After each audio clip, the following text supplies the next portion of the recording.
مرد با قبر کامera گذاشته بود. بینید که با چه حال گرفتار شد.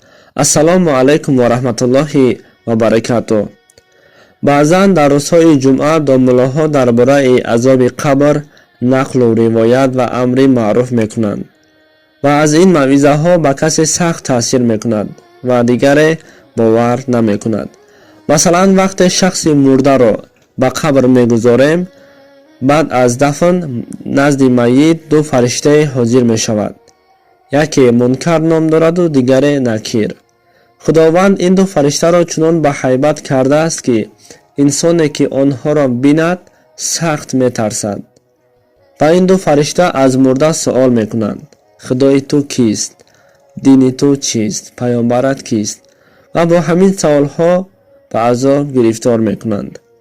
شخص در نماز جمعه همین موضوع را می شنود و می خندد و باور نمی کند.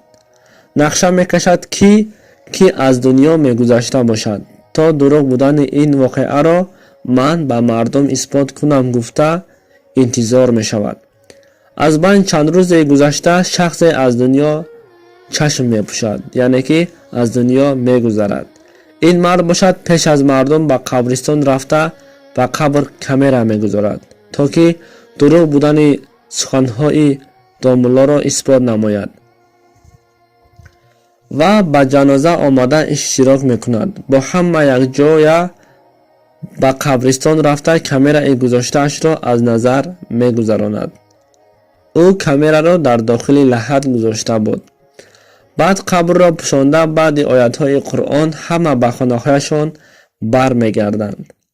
روزی دیگر برای گرفتن کامera این مرد به قبرستان می آید و قبر را می کشاید و با واقعه دهشتناک روبرو می شود.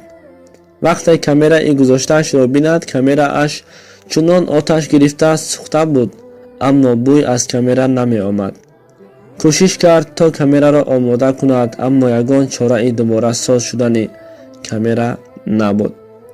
خدا اگر به کار راضی نباشد، هر چقدر کوشش کنیم هم بی‌فایده هست. خدایا تو خودت بر ما رحم میکن.